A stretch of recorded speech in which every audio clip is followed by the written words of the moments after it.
할렐루야.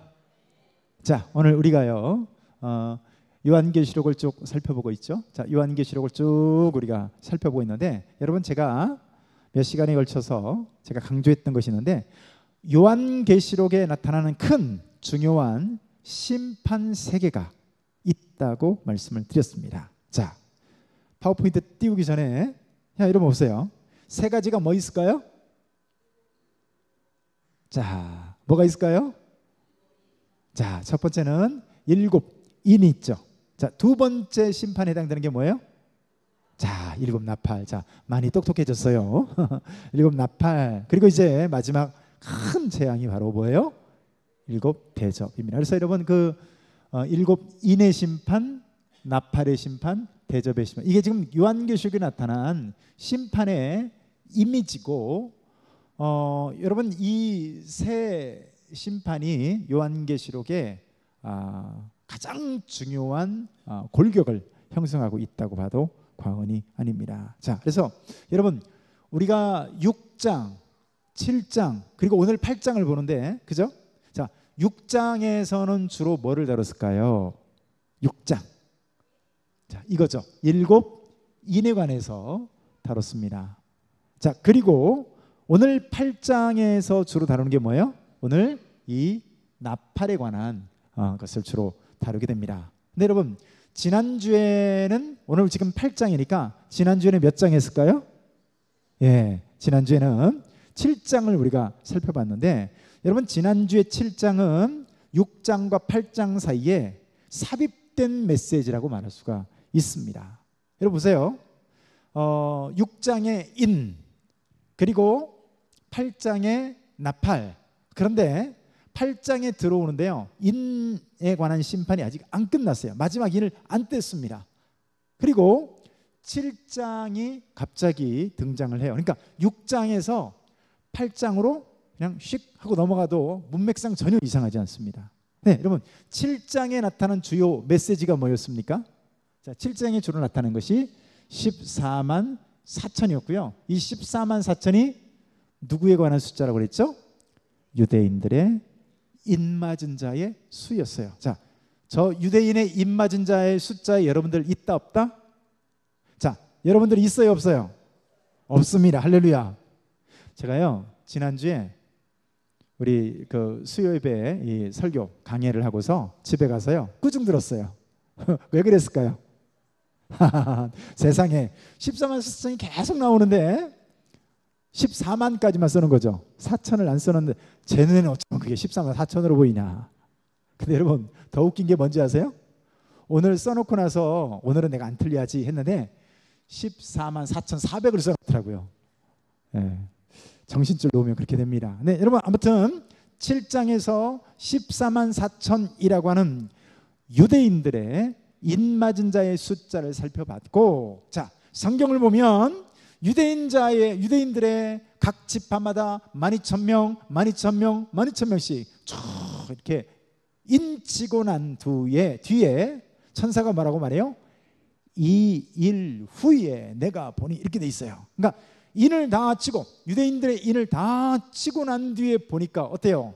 각 나라와 족속과 백성과 방언에서 아무나도 능히 셀 수 없는 큰 무리가 흰 옷을 입고, 그죠? 하나님의 보좌 앞에 나와 찬양하는 큰 무리가 있어요. 여러분, 이 큰 무리는 셀 수가 없어요. 그죠? 너무나도 숫자가 많아서.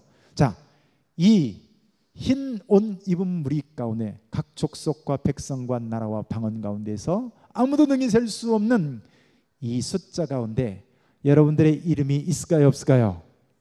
있을 줄로 믿습니다. 아멘. 아멘. 그러니까 여러분, 구분이 돼 있어요. 유대인들의 구원 숫자, 그리고 우리 각 나라와 족속과 백성과 그 모든 민족 가운데, 열방 가운데서 구원받는 숫자가 따로 있어요. 자, 왜 14만 4천원이라고 그랬죠? 여러분, 12이라고 하는 숫자에다가 숫자 1000이 곱해져서, 그죠? 1000이 곱해져서, 그리고 이런 숫자를 다 곱하면 14만 4천입니다. 그러니까 1000이라고 하는 숫자는 숫자로서 충만하다, 충만하다, 그 소리예요. 12는 뭐예요? 자, 12,000명씩 나오죠. 자, 12,000, 12는 뭐예요? 완전수, 그죠? 12이라고 하는 완전수에, 그러니까 12지파에다가 곱하기 1000이 되어진 거죠. 그렇게 해서 14만 4천의 인치는 무리가 나오는데요. 그래서 각 나라와 족속과 백성과 박성, 아무도 능히 셀 수 없는 흰 무리 가운데 우리 구원받은 숫자에 우리가 들어있다. 자, 이 부분을 살펴봤고요. 자, 오늘 8장을 우리가 살펴보게 되는데요. 자, 8장 1절을 같이 한번 읽습니다. 시작. 일곱째 인을 떼실 때에 하늘이 반시간쯤 고요하더니. 자, 보세요. 자, 이제 와서야 8장 넘어와서야 일곱째 인을 떼게 됩니다. 그러니까 인이 아직 안 뗐어요.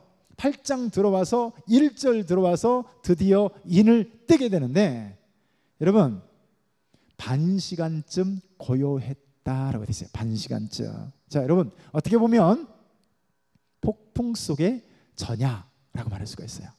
여러분 폭풍이 밀어치기 전에 고요할 때가 있죠. 마치 그런 이미지와 같다고 말할 수가 있어요. 그래서 엄청난 대환란이라고 하는 폭풍이 몰아닥치기 전에 고요한 어떤 그런 문학적인 표현이라고 말할 수가 있는데요. 자, 또 하나는 이렇게 살펴볼 수 있습니다. 왜 고요하게 하실까? 왜 고요하게 하실까? 자, 요한계시록 8장 3절과 4절을 한번 같이 한번 읽습니다. 시작. 또 다른 천사가 와서 제단 곁에 서서 금향로를 가지고 많은 향을 받았으니 이는 모든 성도의 기도와 합하여 보좌 앞 금제단에 드리고자 함이라. 자, 그 다음 구절 시작. 향연이 성도의 기도와 함께 천사의 손으로부터 하나님 앞으로 올라가는지라. 아멘. 자, 왜 고요했을까요? 여러분, 하나님께서요 세상의 모든 소음들 가운데서도 쉿 하시면서 성도들의, 여러분들의, 저와 여러분들의 기도를 하나님이 들으시기 위해서 쉿 하신 거예요. 할렐루야. 우리 찬양 중에 너의 작은 신음에도 어떻게요? 들으시고 응답하시고. 아멘. 우리 하나님은요 세상에 어떤 소리가 있고 어떤 요란한 소리가 있고 전쟁이 막 아우성을 친다 할지라도 하나님은 여러분들의 기도에 귀를 기울이시는 거예요. 자, 이것을 반시간쯤 고요하더라. 왜요? 성도의 기도가 여러분 올라갈 그 직전에 하나님이 쉿 하신 거예요. 여러분, 그렇다면 이 성도들의 기도의 내용이 뭘까요? 자, 성도들의 기도의 내용을 우리가 6장에서 살펴봤는데요. 같이 한번 읽습니다. 시작. 다섯째 인을 떼실 때에 내가 보니 하나님의 말씀과 그들이 가진 증거로 말미암아 죽임을 당한 영혼들이 제단 아래에 있어 큰 소리로 불러 이르되 거룩하고 참되신 주제여 땅에 거하는 자들을 심판하여 우리 피를 갚아주지 아니하시기를 어느 때까지 하시려 하나이까 하네. 여러분, 기도의 내용이 뭐냐면요, 하나님이 어떤 기도를 들으시고 계시냐면요, 성도들의 억울함을 호소하는 그 소리에 우리 주님이 귀를 기울이고 계세요. 여러분, 이 세상에 하나님의 일을 감당하는 데 있어서 억울한 일 많죠? 억울한 일 많죠? 눈물 나는 일도 많죠?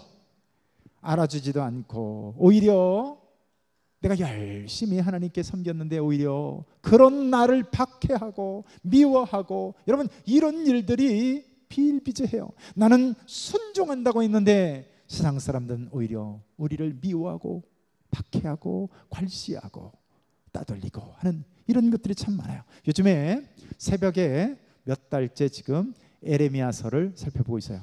여러분, 에레미야가 오직 하나님의 말씀을 가감없이 전하고요, 말씀 안에서 살 길이 무엇인가를 여러분 하나님의 말씀을 받아서 받은 그대로 전달하는 일을 합니다. 그런데 돌아오는 게 뭐예요?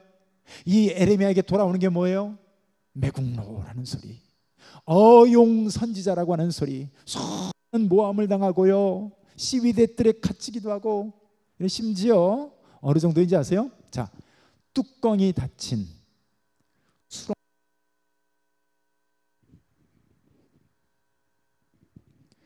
수렁 가운데다가 이 에레미야를 집어넣어 버려. 여러분 생각해 보세요. 수렁이에요, 수렁. 수렁인데 뚜껑을 닫아버린 수렁.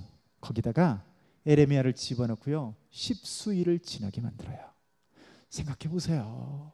에레미야가 무슨 잘못을 했어요?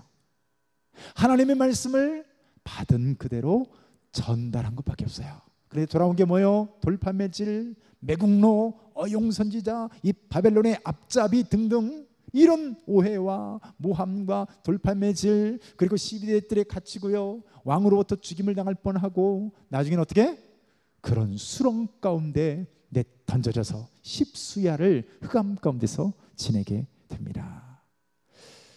여러분, 이게 무엇에 대한 대가예요?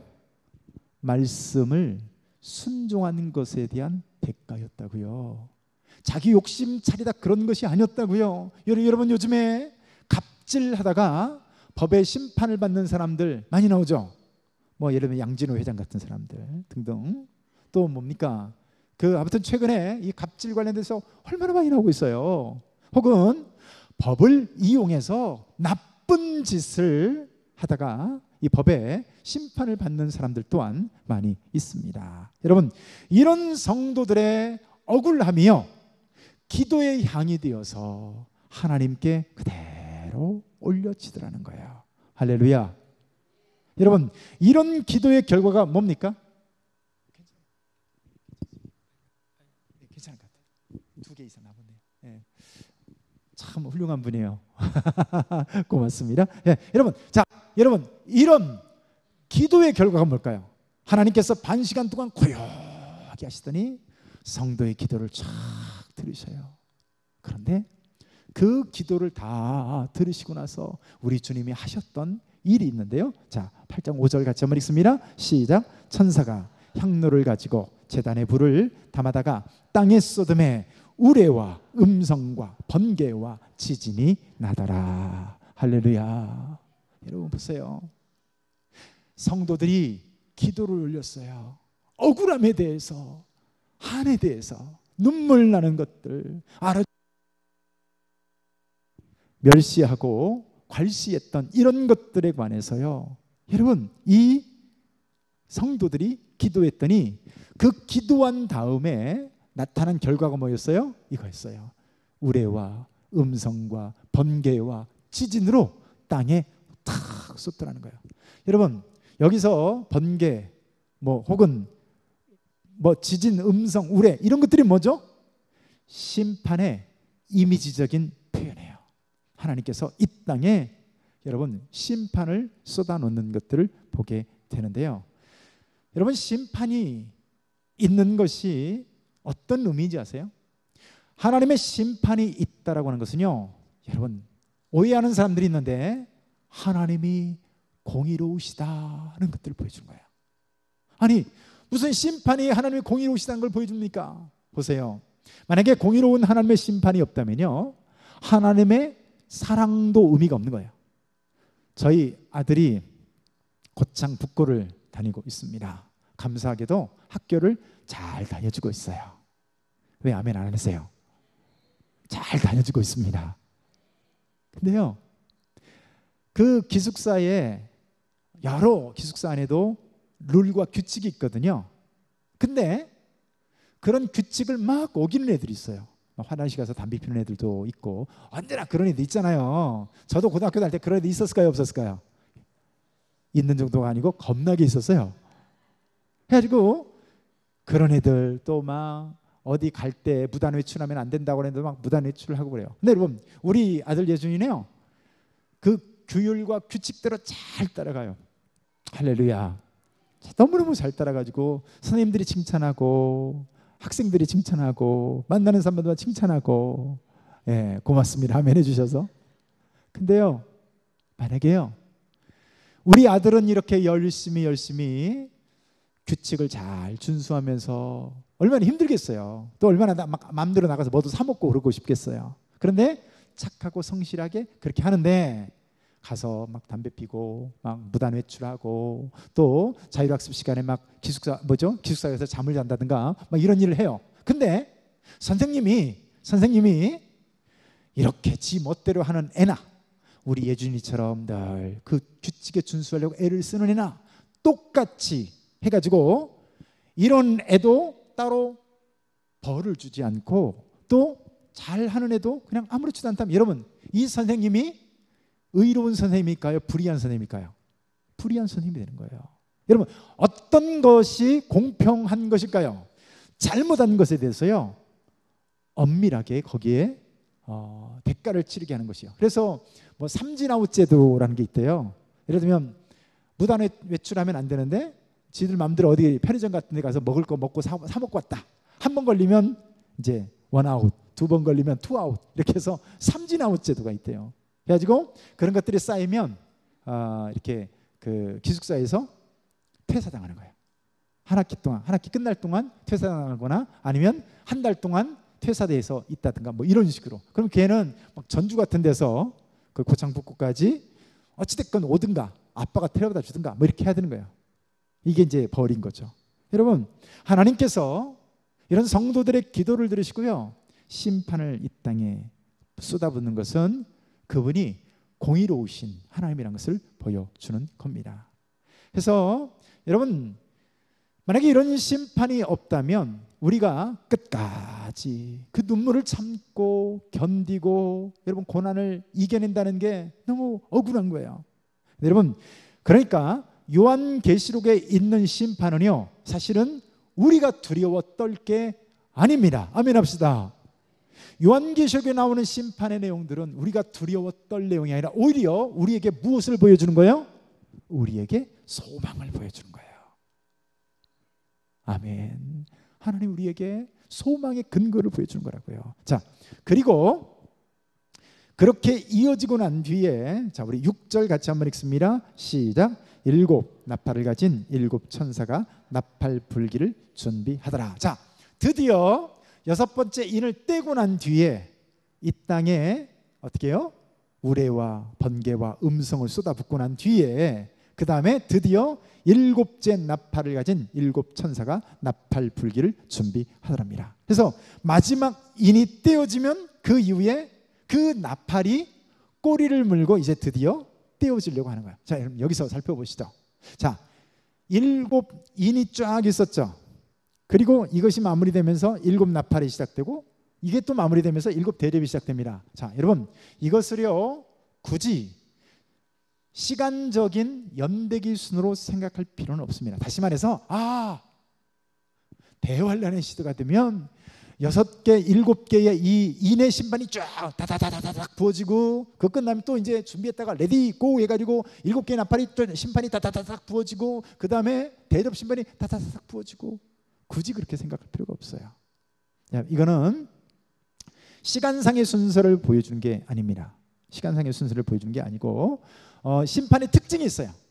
심판의 특징들이 있는데 인의 심판보다 자 일곱 나팔이 조금 더 한층 더 심판이 강화되는 것들을 보게 되는데요.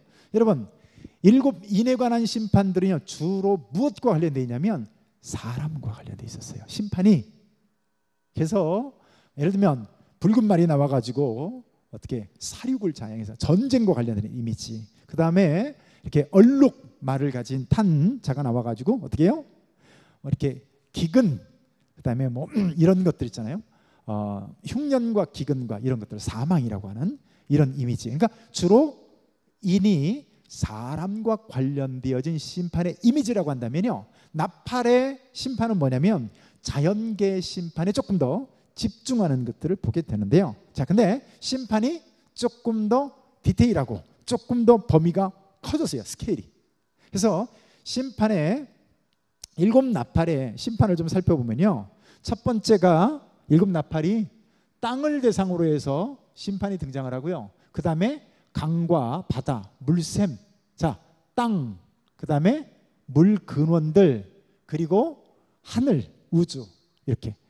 이게 네 번째 나팔까지 이런 자연계에 관련되어서 하나님이 심판을 퍼붓는 것을 이렇게 보여주고 있습니다.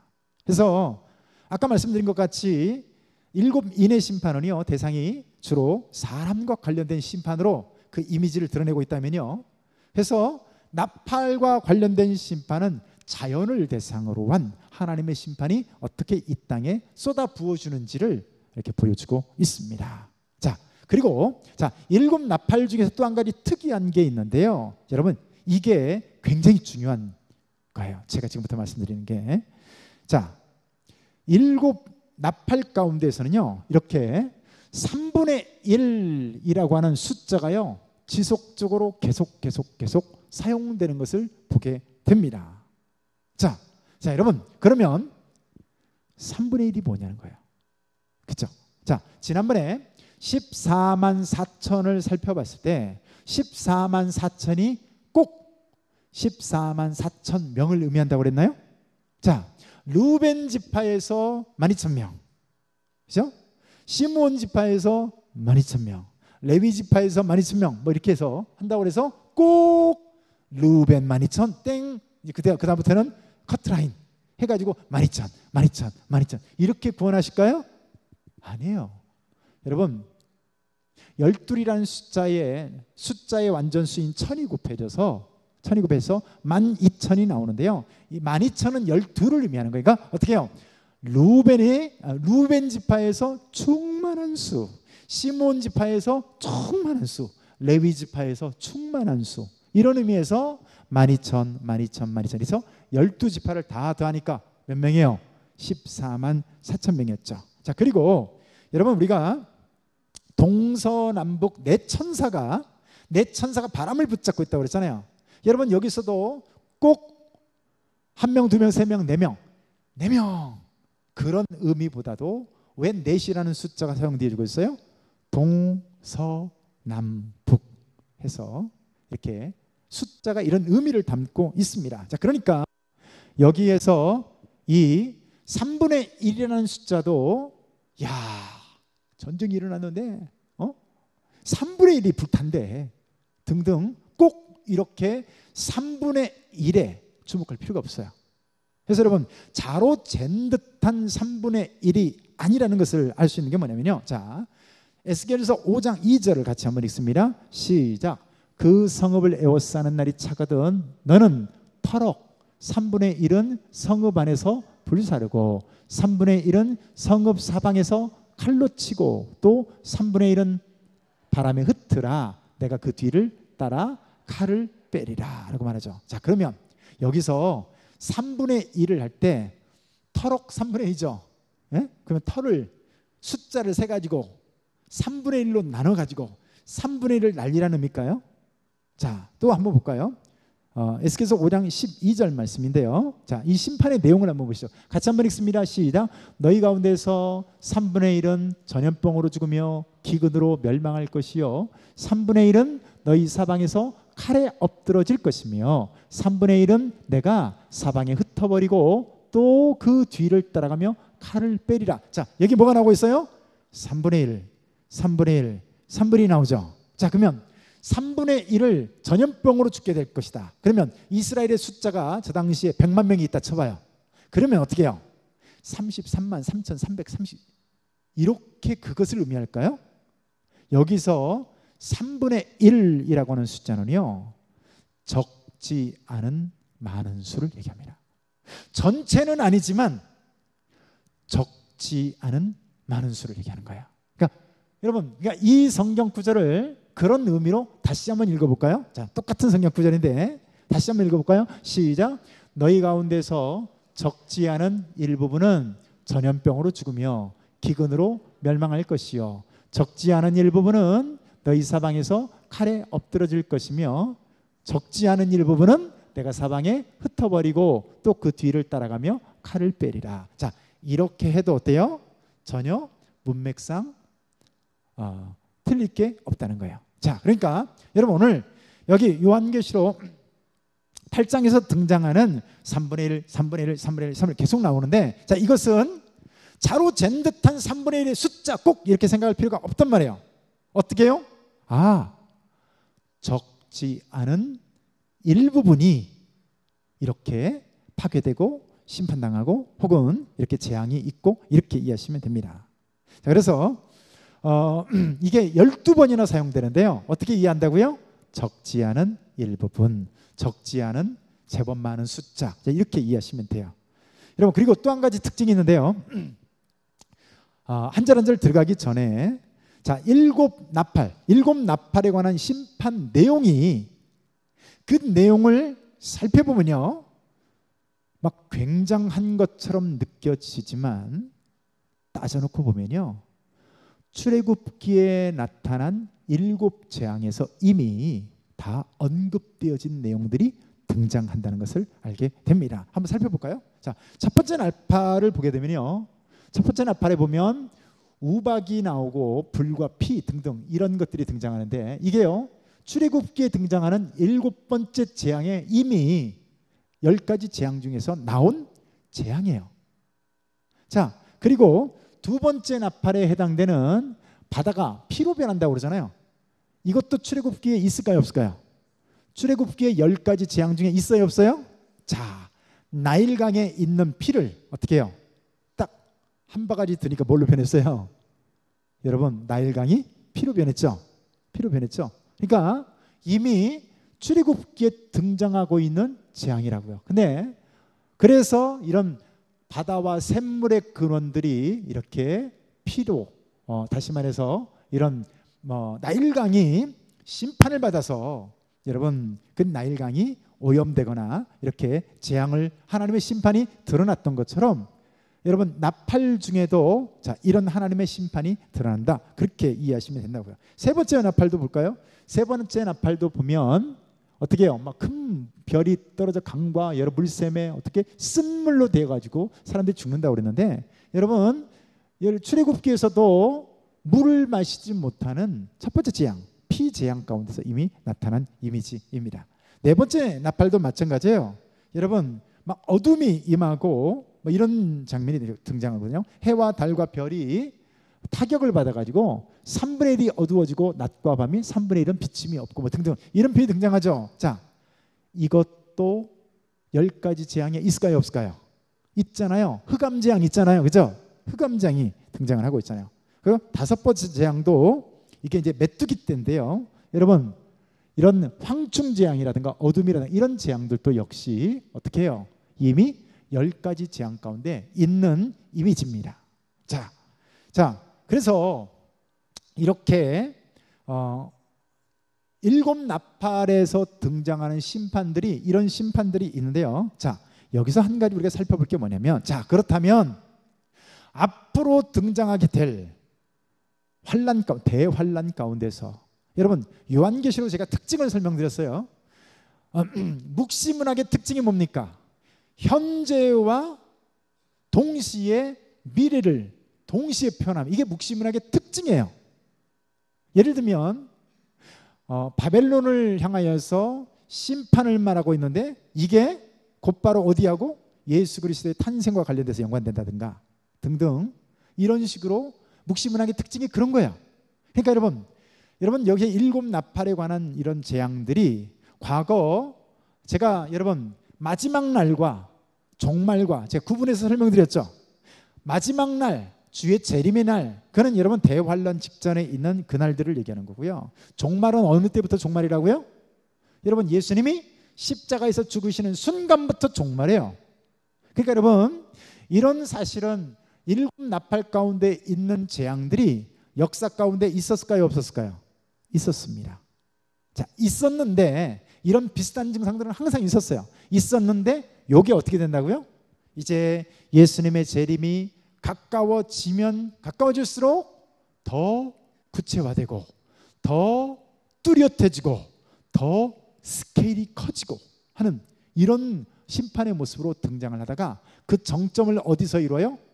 여러분, 대환란 가운데서 이루어지게 되는 것을 보게 됩니다. 자, 그래서 그렇다면 그런 대환란에 등장하게 되는 이런 일곱 나팔과 같은 이런 심판들, 이런 심판들을 어떻게 봐야 될 것인가? 자, 첫 번째, 상징이냐? 두 번째, 문자 그대로 봐야 되느냐? 자, 여러분, 많은 사람들이 요한계시록에 나오는 것을요 무조건 상징으로 봐버립니다. 여러분, 이런 태도도 바른 태도가 아니에요. 또 어떤 사람은 요한계시록으로 등장하는 모든 문구를요 다 액면 그대로 문자로만 보는 거예요. 그냥 문자 그대로 보는 거예요. 예를 들면 백마를 탄 자가 여러분 인에서 봤죠? 아롱진 말이 등장하고 그러면 실제로 그런 말들이 막 돌아다니는 걸로. 여러분 그렇지 않아요. 여러분 그러니까 여러분 요한계시록에는 상징으로 봐야 될 것도 있고 문자로 봐야 될 것도 있습니다. 자, 그렇다면 일곱 나팔에 관한 것은 상징으로 봐야 될까? 아니면 문자로 봐야 될까? 여러분 보세요. 구약 성경에서 상징으로 보여준 것은 신약 성경에서도 요한계시록에서도요 상징으로 보면 됩니다. 반대로 구약 성경에서 실상으로 드러난 것이었다면 요한계시록에서도 어떻게 해요? 실상으로 실제로 나타날 걸로 보면 됩니다. 자, 그러면요 여러분 출애굽기의 10가지 재앙이 자 물어볼까요? 상징이었습니까? 실제였습니까? 자, 개구리 재앙 상징이었어요? 실제였어요? 자, 파리, 메뚜기 상징이었어요? 실제였어요? 실제였죠. 할렐루야. 실제였다고요. 생각해 보세요. 아니 바로가 상징으로 그냥 말로 와서 하는 것을 갖다가 그걸 듣고 바로가 여러분 생떼 같은 200만 명을 내주겠어요? 실제로 장자가 죽었고 실제로 막 하늘이 어두워져서 며칠 동안 막 흑암이 암흑천지로 변하고 상징이 아니라 뭐였다고요? 실제였다고요. 여러분 근데 그런 출애굽기도요 믿음이 없는 사람들은 어떻게 보는지 아세요? 출애굽기에 나타난 10가지 재앙도 이 믿음 없는 자유주의 신학자들은요 이걸 그냥 상징으로 봐버려요. 그래서 나일강이 피로 변했다. 자, 이걸 어떻게 해석합니까? 실제로 나일강이 피로 변한 게 아니라 민중들의 항의, 하늘 끝까지 사무쳐서 모세는 그것을 기록하기를 나일강이 피로 변했다. 이렇게 기록했다는 거예요. 여러분, 근데 생각해 보세요. 그게 상징이었다면 그 상징을 가지고 바로가 그 생떼 같은 그 일꾼 노동력에 해당되는 여러분 그거 빠져나가면요 애굽 망하는 거예요. 실제로 그 왕조가 망했어요. 출애굽에서 데리고 나가는 바람에 그 왕조가 무너졌다니까요. 여러분 그러니까 실제였던 것들을 알게 되는 거죠. 자, 그러니까 오늘 본문에 나타난 일곱 나팔에 관한 것들이 상징적 요소로 바라볼 수도 있지만 실제 어떤 그런 여러 우리 자연계에 나타날 심판으로 볼 수 있다는 거고요. 자, 만약에 소돔과 고모라가 상징이었습니까? 실제였을까요? 자, 노아 홍수가 상징이었을까요? 실제였을까요? 저기 3분의 1이라는 숫자가 나와서 막 이러는데 노아 홍수는요 생각해 보세요. 8명 남고요. 그죠? 8명 남고 전 세계 인구 다 죽었어요.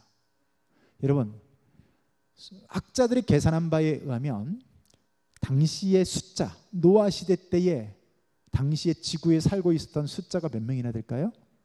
최소 10억에서 많게는 100억이라고 합니다. 근데 그 많은 숫자가 8명 빼고요 나머지는 다 심판당해 죽었어요. 자, 그러니까 여러분 우리가 이 3분의 1이라는 숫자 앞에서 적지 않은 일부분의 많은 수 이렇게 이해를 하지만 이 모든 것들을 무조건 상징으로 치부하는 것은 문제가 있다라고 생각하는 거예요. 자, 그렇다면 첫 번째 나팔의 심판의 내용이 뭔가를 살펴보면요, 여러분 땅과 이런 그 수목의 3분의 1이 사여지고 불타게 된다라고 이렇게 첫 번째 나팔에서 말을 하고 있습니다. 여러분 땅이 불탄다, 실제로 불탈 수도 있고 혹은 불 붙는 것과 같은 지구가 몸살을 앓는 것으로 살펴볼 수도 있는데요. 여러분 이게 뭔지 아십니까? 여러분 이런 전 세계에서요 이런 사막화 현상이 매년 우리 한반도 북한과 남한을 다 합친 한반도의 4배 크기씩 지구가 계속 사막으로 변해가고 있어요. 이게 뭐 때문에 그럴까요? 온실 효과 때문에 그렇습니다. 그리고 지난번 제가 요한계시록 6장 강의 들어갈 때 여러분 랭킹 10위부터 1위까지 보여드렸잖아요. 그때 뭐가 등장했어요? 2003년에 유럽에서 폭염이 밀어닥쳐가지고 몇만 명이 죽었어요? 4만 명이 죽었어요. 러시아의 2010년에 러시아의 폭염이 그 무서운 더위가 찾아가지고 5만 6천 명이 죽었다니까요. 자, 이런 5만 6천 명이 죽고 4만 명이 죽고 하는 이런 것들을 2000년 전에 요한이 하나님께서 눈을 열어서 그 장면을 봤다면 어떻게 기록했을까요? 지구 3분의 1이 불탄다. 어쩜 이렇게 기록하지 않았을까요? 여러분 1998년에 아마존 밀림에서 불이 났는데요.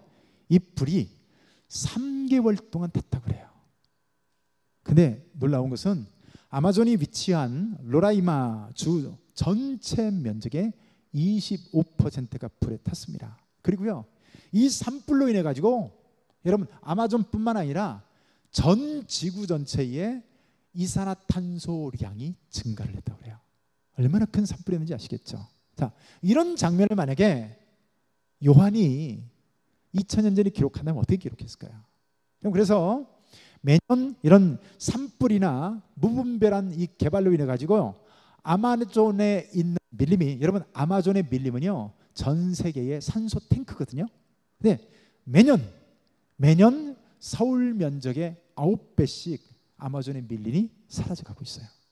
여러분, 그러니까 수목 3분의 1이 불탄다라고 하는 이 심판의 메시지가 상징일 수도 있지만 여러분 실제로 그렇게 마지막 때에 그렇게 일어날 수도 있음을 보여주는 것이죠. 자, 두 번째 나팔의 내용은 뭘까요?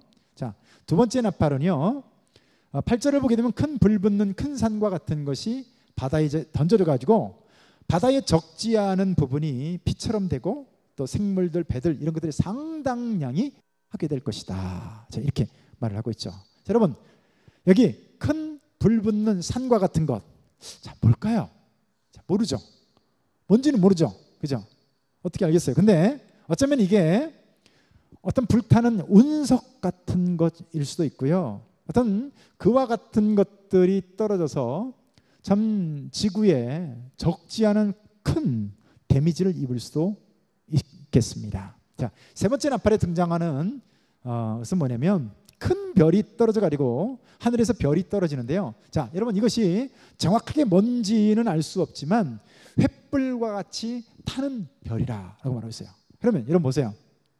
예를 들면 헨리 해성이라든가 등등 이런 유성, 큰 유성 같은 것들이, 여러분 딥 임팩트라고 하는 영화를 보셨습니까? 그렇게 크지도 않은 운석 하나가 지구에서 떨어져 가지고 그 영화 보면 미국에 있는 인구 뭐 700만 명이 죽고 등등 뭐 이런 얘기가 막 등장을 하거든요. 그러니까 모르는 일이에요.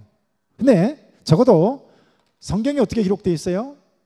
하늘에서 큰 별이 떨어지는데 그것이 떨어져 가지고 강과 여러 물샘의 3분의 1 등등의 이런 그런 것들이 타격을 입게 되고 어떻게 해요? 쓴 물로 인해서 많은 사람들이 죽게 될 것이다. 이게 요한계시록에 있는 예언되어진 말씀입니다. 자, 이 큰 불 붙는 별이 정확히 뭔지는 모르죠. 그게 이제 헨리해성 같은 이런 해성일 수도 있고 혹은 핵폭탄 같은 것일 수도 있겠죠. 자, 이런 것들이 요한이 만약에 2000년 전에 시야로 보면 뭐라고 기록할까요? 불타는 산 등등 뭐 이런 걸로 보지 않았겠어요? 그래서 어쨌든 그걸로 인해서 강과 물과 바다와 등등 이런 물샘의 근원이 어떻게 된다고요? 쓰게 됨을 인하여서 수많은 사람들이 죽게 된다. 그거를 경고하고 있습니다. 여러분 몇 년 전에 일본에서 아가이현에 여러분 쓰나미가 있었고 거기서 뭐가 터졌어요? 일본 원자력 발전소가 원전이 터졌죠. 그로 인해서 방사능 유출이 심각한 유출이 있었습니다. 그래가지고요, 여러분 유튜브 가서 뒤져보세요. 여러분 다른 학자들이 얘기하는 게 아니라 일본 학자들 자체가 설명하고 있는데 여러분 그냥 그분들이 한 얘기를 말씀드리는 거예요. 거기 보면요, 일본은 더 이상 소망이 없대요. 오직 유일한 희망은 일본 땅을 빨리 떠나서 각기 다른 나라로 이민 가는 것밖에 없대요. 그건 일본 학자들이 한 얘기예요. 과학자들이. 만약에 오늘 세 번째 나팔과 같은 어떤 이런 일들이 어떤 지구상에 여러분 있게 된다면, 이런 방사능 유출과 같은 혹은 핵폭탄과 같은, 그게 한두 발이라 할지라도 여러분 이런 것들이 떨어지지 말라고 하는, 여러분 이미 이 시대는 그런 모든 것들이 다 스탠바이 하고 있는 상태 아니겠어요? 여러분 그래가지고 일본 아가이언의 원전이 문제가 됐을 때 명태를 비롯해서 얼마나 오염된 생선들이 많았어요. 그죠? 뭐 명태에 개담이 들고 막 뭐 고등어가 어떻고, 여러분 이런 얘기들을 얼마나 많이 들었습니까? 아무튼 본문에 이 별의 이름을 쑥이다라고 하죠. 쑥. 여러분 쑥이 상징입니까? 아니면 쑥이 문자 그대로 쑥입니까? 여러분 쑥을 먹으면 사람 3분의 1 막 죽고 그러나요? 여러분 여기 쑥은 독소를 지닌 어떤 것을 상징적으로 말하는 거죠. 여러분 이런 방사능 물질 같은 것으로 인해 가지고 심각한 수질, 그다음에 바다, 강 등등의 이런 것에 오염이 돼서 수많은 사람들이 이를 통해서 고통을 받고 죽어가게 될 것이다. 이게 요한계시록의 세 번째 나팔에서 말씀하고 있는 내용이고요. 자, 네 번째 나팔은 뭡니까? 넷째 천사가 나팔을 불므로 인해서 해, 달, 별들, 자 이런 천체에 적지 않은 이상 현상이 일어날 것이라는 거예요. 자, 카메라 앵글이 어디서 옮겨졌어요? 여러분 땅에서 바다로, 물과 바다로. 이번에는 카메라 앵글이 어디로 옮겨졌어요? 하늘로 옮겨졌죠. 그래서 하늘, 우주까지. 그래서 하나님의 심판이 총체적으로 전 자연계에 아우르고 있음을 보게 되어집니다. 여러분 고대 사람들은 해나 달과 별 등 이런 것들에 이상 현상이 나타나는 것을요 곧 심판이나 저주로 인식해 줬습니다. 자, 이런 불길한 징조들이 여러분 천체에, 여러분 이 땅에 대자연에만 이런 일들이 일어나는 것이 아니라 여러분 어떻게 해요? 천체에도 이런 이상 현상들이 나타나기 시작하고 JTBC 같은 뉴스에서 대대적으로 보도하는 때가 오게 될 거라는 거죠. 보세요. 여러분 제가 어렸을 때 여름에요, 제가 중학교 고등학교 때는요 밤만 더워도 31도 32도였어요. 여러분 지난번 더위 기억나시나요? 40도가 막 넘었죠. 그죠? 그 더위가 1994년도에 있었던 더위였는데 여러분 이제 이런 더위가 갈수록 더 심해질 겁니다. 네, 갈수록 더 심해질 수밖에 없어요. 그는 성경이 얘기하는 것뿐만 아니라 여러분 이 지구 자체가 그렇게 될 수밖에 없어요. 여러분 우리나라가 언제부터 이렇게 미세먼지 가지고 우리 나라가 난리 법석을 떨었습니까? 조금만 되돌이켜 보시죠. 10년 전만 생각해 보세요. 우리나라가 미세먼지가 이렇게 유난을 떨었습니까? 여러분 이 미세먼지가 우리나라 뿐인가요? 전 세계 모든 나라의 문제예요. 전 지구가 병들고 있고요, 전 지구가 몸살을 앓고 있고, 전 지구가 여러분 급격히 망가져가고 있어요. 마이크가 되게 이상합니다. 그래서 전 지구적인 이런 일들이 계속 일어나는데, 그러니까 이런 것들이 뭐 바다나 뭐 대자연 여기만 있는 게 아니라 어디까지 나중에는 하늘 천체에 이르는 것까지도 이상적인 것들이 드디어 드러나게 되는 때가 올 것이라는 거죠. 여러분 이런 것들의 여러분 요한계시록의 출발점이라고 한다면요 1948년 5월 14일 예루살렘이, 다시 말해서 이스라엘이 독립하는 그 순간부터가 사실 뭡니까? 우리가 달리기 할 때 딱 이걸 누르잖아요. 그죠? 누르는 것처럼 이 타이머가 작동됐다고 볼 수가 있어요. 물론 이러이러한 일들이 시작되거든 너희 구속의 날이 가까웠느니라, 너희 머리를 들라 라고 되어 있죠. 보세요. 이러한 일들이 갈수록 심해지고 많아지고, 여러분 언제 우리나라가 뭐 아프리카 같은 데서는 에볼라, 여러분 우리나라에 뭐가 있었죠? 메르스 사태 기억나나요? 여러분 조리독감이 언제부터 이렇게 기승을 부렸나요? 그래서 아무튼 근데 첫 번째부터 오늘 네 번째까지 살펴봤는데요, 네 번째까지는요 어떤 면에서 장난입니다. 진짜 엄청난 심판에 관한 내용은, 나팔 심판에 관한 건요, 5제와 6제 여기에 기록되어 있습니다. 이 내용은 9장에 등장을 하게 됩니다. 자, 결론입니다.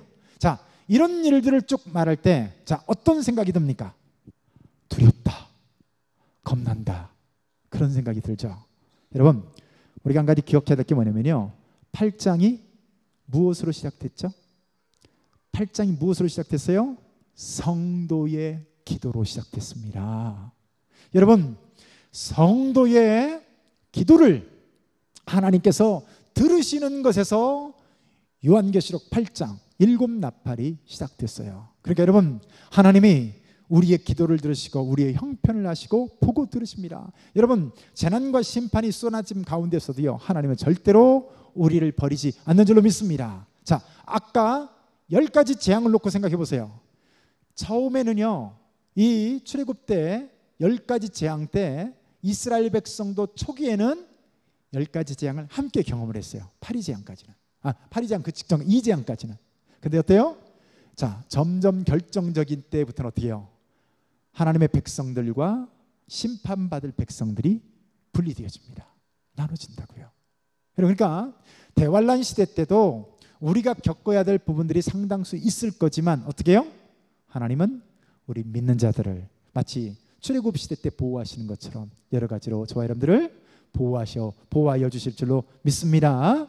그래서 하나님의 은혜의 장막이 우리와 함께 하심으로 인해 가지고요, 여러분 이것만 기억하시면 돼요.